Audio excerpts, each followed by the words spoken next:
ఏ జాతికి ఎంతుండేనో మీరు లెక్కేసుకోండి. ఈనాడు ఈ దళితులకు గిరిజనులకు ఈరోజు మంత్రివర్గంలో ఉన్న లెక్కెంతనో మీరే లెక్కించి నాకు చెప్పండి. ఇవాళ అసెంబ్లీ స్పీకర్గా గడ్డం ప్రసాద్ కుమార్ గారు, లేకపోతే మంత్రిగా దామోదర్ రాజనరసింహ గారు, మంత్రులుగా మరో మిత్రుడు అట్లూరు లక్ష్మణ్ గారు, వివేక్ వెంకట్ స్వామి గారు, ఇలా చెప్పుకుంటూ పోతే ఇంతమందిని నలుగురు మంత్రులను, ఒక స్పీకర్ను, అదేవిధంగా విప్పులుగా వేముల వీరేశాన్ని, లేకపోతే రామచందర్ నాయకును, ఇవాళ మంత్రివర్గంలో మా సీతక్కను, ఇంతమందికి ప్రాతినిధ్యం ఉమ్మడి రాష్ట్రంలోనైనా వచ్చిందా? మీరు ఒక్కసారి ఆలోచన చెయ్యండి.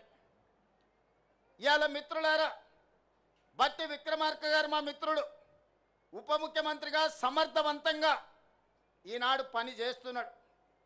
సిఎల్పి లీడర్గా ఉంటే ఓర్వలేక హోదా తగ్గించి ఆయనను అవమానించే విధంగా అవమానకరంగా సిఎల్పి నాయకుడిగా తొలగించుకున్న చరిత్ర కళ్ళ ముందలనే ఉంది కదా. వారు బడ్జెట్ పెడితే ఆ బడ్జెట్ను అవమానించే విధంగా ఇవాళ మాట్లాడుతున్న వాళ్ళని చూస్తున్నాం కదా. అంటే ఒక దళిత బిడ్డ ఆర్థిక మంత్రిగా ఉండకూడదా?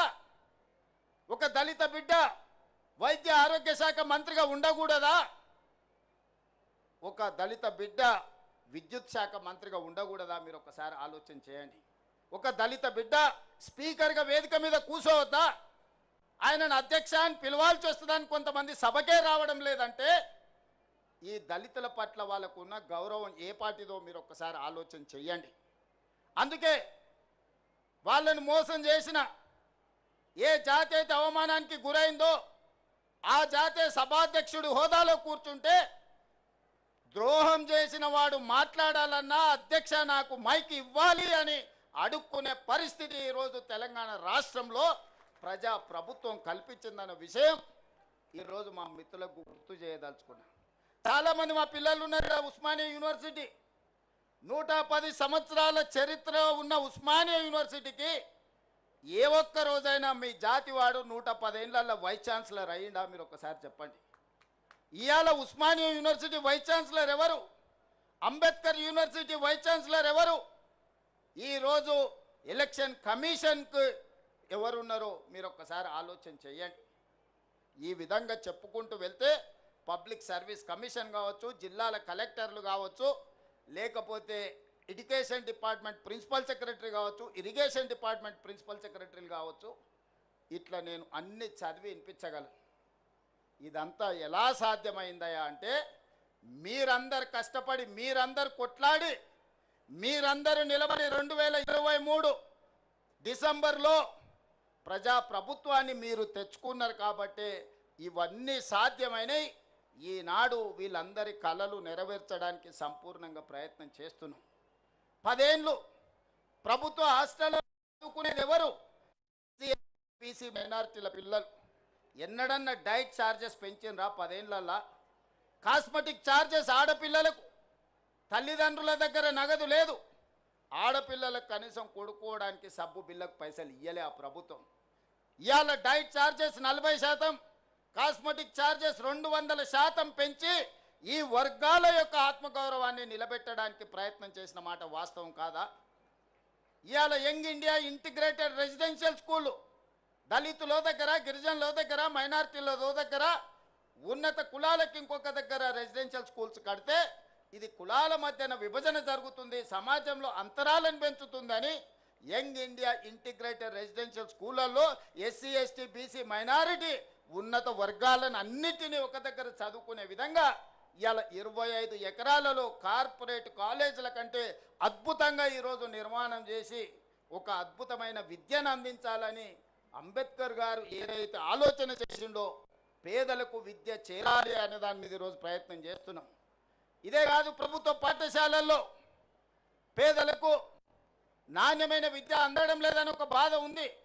అందుకే ఈరోజు వాటన్నిటిని ప్రక్షాళన చేసి గతంలో లేని విధానాన్ని నర్సరీ, ఎల్కేజీ, యూకేజీతో పాటు 12th వరకు తెలంగాణ ఇంటిగ్రేటెడ్ స్కూళ్ళని ఈరోజు తెలంగాణ పబ్లిక్ స్కూళ్ళను తీసుకొచ్చి ఈ నిర్లక్ష్యానికి లోనైన సమాజానికి దూరంగా నివసిస్తున్న ఈ బిడ్డల్ని సమాజంలో భాగస్వాములను చేసి విద్యను అందించాలని ఇవాళ తెలంగాణ పబ్లిక్ స్కూల్ విధానాన్ని తీసుకొచ్చినాము. అదే మన పిల్లల యొక్క భవిష్యత్తును మారుస్తుంది. రేపటి తెలంగాణ, రేపటి భారతదేశం యొక్క భవిష్యత్తు ఈ దళితులు, ఈ గిరిజనులు, ఈ ఆదివాసీలు, ఈ బలైన వర్గాల, ఈ మైనారిటీల పిల్లలే ఈ దేశం యొక్క భవిష్యత్తు, ఈ దేశం యొక్క సంపద అని ప్రజాపాలన గుర్తించింది. ప్రభుత్వ పరంగా అన్ని రకాలుగా మిమ్మల్ని ప్రోత్సహించడానికి ప్రయత్నం చేస్తున్నాం. ఈ ప్రయత్నాలన్నీ చేయడం వల్ల గత 10 సంవత్సరాలు జరిగిన పరిపాలనను, ఈ 2 సంవత్సరాలు జరిగిన పరిపాలన అంచనా వేసుకొని ప్రజలు మొన్న జరిగిన ఉప ఎన్నికలు కావచ్చు, మున్సిపల్ ఎన్నికలు కావచ్చు, లేకపోతే పంచాయతీ ఎన్నికల్లో కావచ్చు, ఈ పేదలు పట్టం కడితే చూసి ఓర్వలేక ఈరోజు కుట్రలు చేస్తున్నారు, తప్పుడు ప్రచారం చేస్తున్నారు. ఇవాళ 4.5 లక్షల ఇందిరమ్మ ఇండ్లు ఇచ్చినాం. నేను అడుగుతున్న వేదిక మీద ఉన్న నాయకుల నుంచి ఇక్కడ ఉన్న పేదవాళ్ళ వరకు ఈ 4.5 లక్షల ఇండ్లల్లో అత్యధిక శాతం దళితులకు, గిరిజనులకు వచ్చిన మాట వాస్తవం కదా? నియోజకవర్గాల వారికి మీరు లెక్క తీయండి. ఆనాడు డబుల్ బెడ్రూమ్ ఇండ్లు అని చెప్పిండు, ఎంతమందికి వచ్చినాయో మీరే లెక్క చూసుకోండి. నేను చెప్పదలుచుకోలేదు, మీరే ఆలోచన చేయండి. ఈనాడు ఇందిరమ్మ ఇండ్లైనా, లేకపోతే ఈనాడు ప్రభుత్వం అమలు చేస్తున్న విద్యా విధానమైనా, అంతెందుకు మేము వచ్చిన తర్వాత 67,000 పైచీలకు ప్రభుత్వ ఉద్యోగాలు, group 1, group 2, group 3, group 4, police department, medical and health department, వివిధ శాఖలల్లో మేము 67,000 ఉద్యోగాలు మేము నియమించినాం.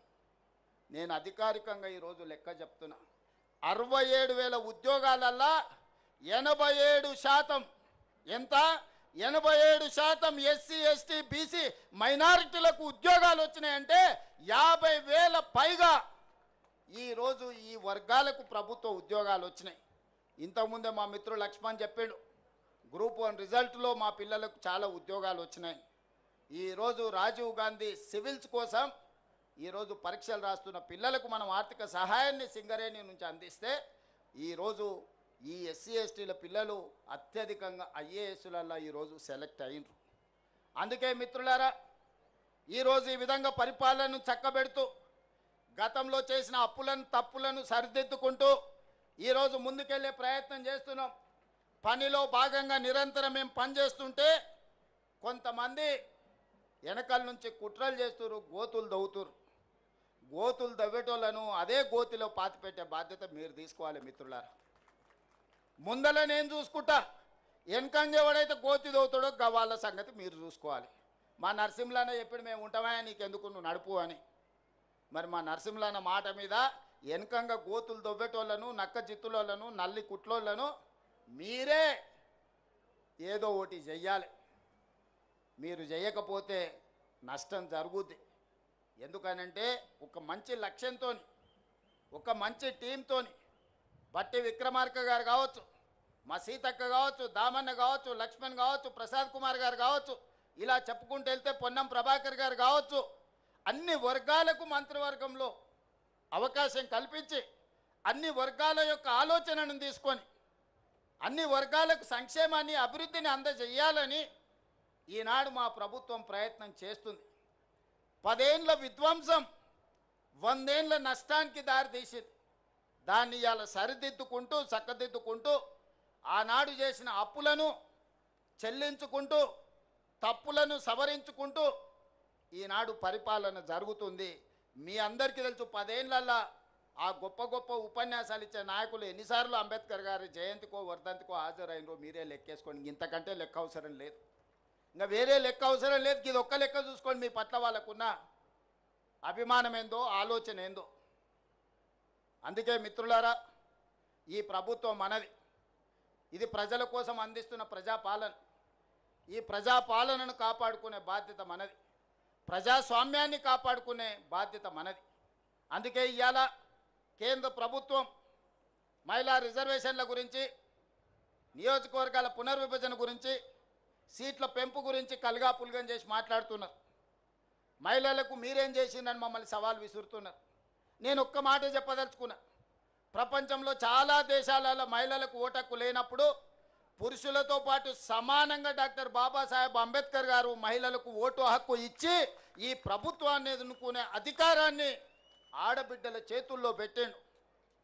మహిళలకు మన దేశంలో పురుషులతో సమానంగా డాక్టర్ బాబాసాహెబ్ అంబేద్కర్ గారు ఓటు హక్కు ఇచ్చే వరకు చాలా దేశాలలో మహిళలకు ఓటు హక్కు లేదు. మహిళలు బయటికి వచ్చి బహిరంగంగా తిరిగే పరిస్థితి లేని రోజులు. ఆ రోజుల్లోనే డాక్టర్ బాబాసాహెబ్ అంబేద్కర్ గారు మహిళలకు ఓటు హక్కు ఇచ్చి సమానమైన అవకాశాలను పురుషులతో పాటు సమానమైన విలువ ఆధారిత ఓటు హక్కునిచ్చిండు. ఆ తర్వాత పంచాయతీరాజ్ కావచ్చు, మున్సిపల్లో కావచ్చు, మహిళలకు రిజర్వేషన్లు రాజీవ్ గాంధీ గారు అందించారు.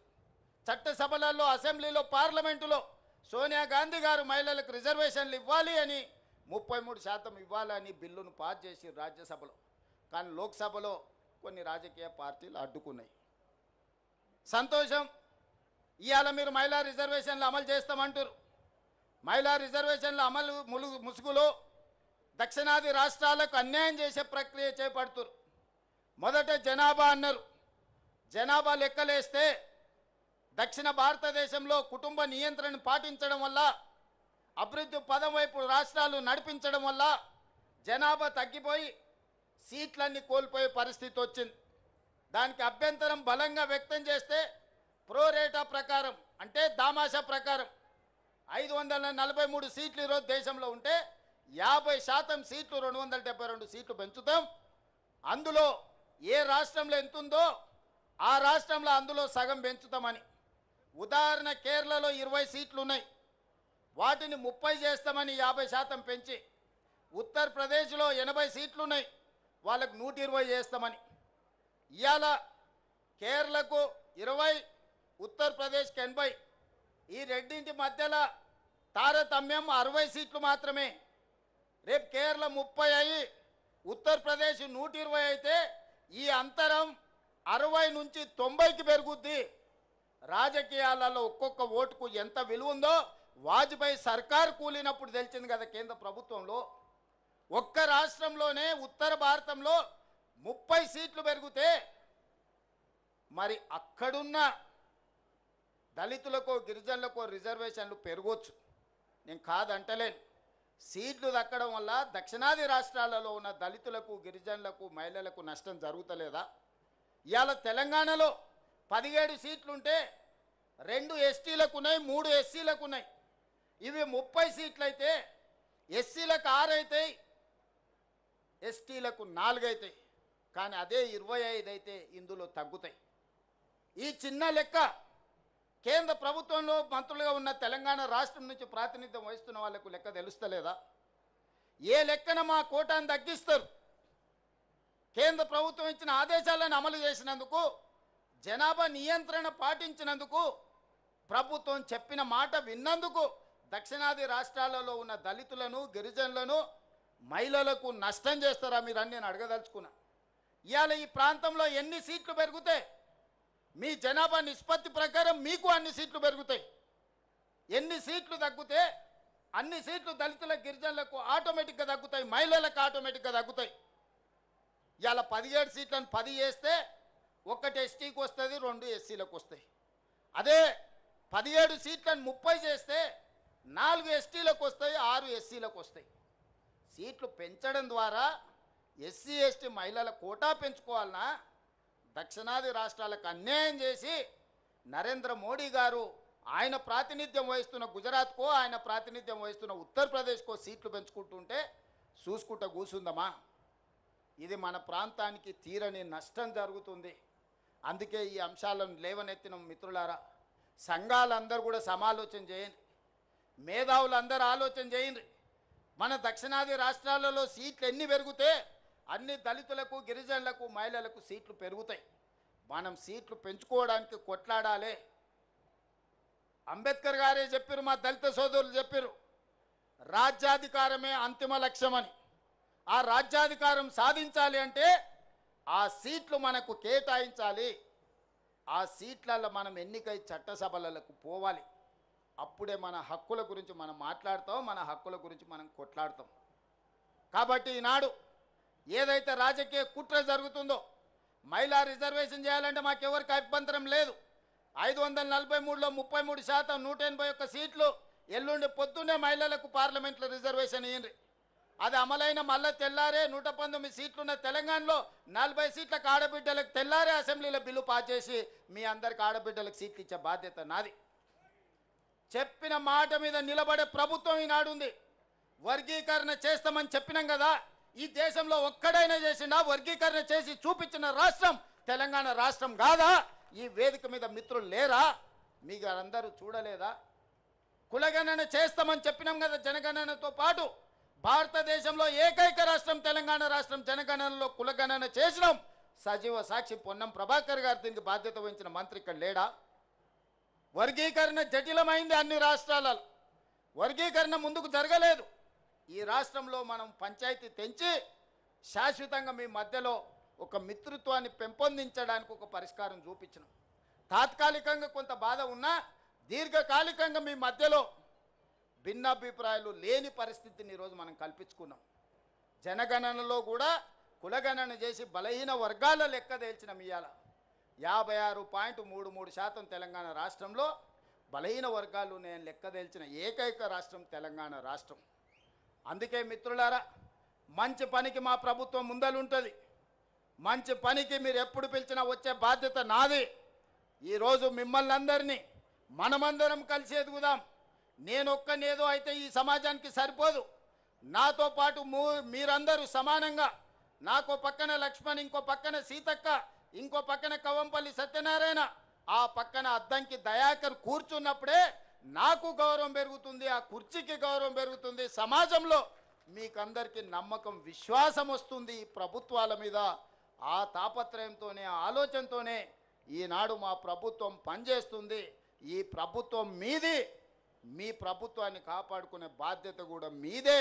కాపాడుకున్న ప్రభుత్వాన్ని నిలబెట్టి పరిపాలన కొనసాగించాల్సిన బాధ్యత మీదే అని గుర్తు చేస్తూ మరొక్కసారి అంబేద్కర్ గారి జయంతి సందర్భంగా మీకు అందరికీ శుభాకాంక్షలు తెలియజేస్తూ సెలవు తీసుకుంటున్న మిత్రులారా, ధన్యవాదాలు.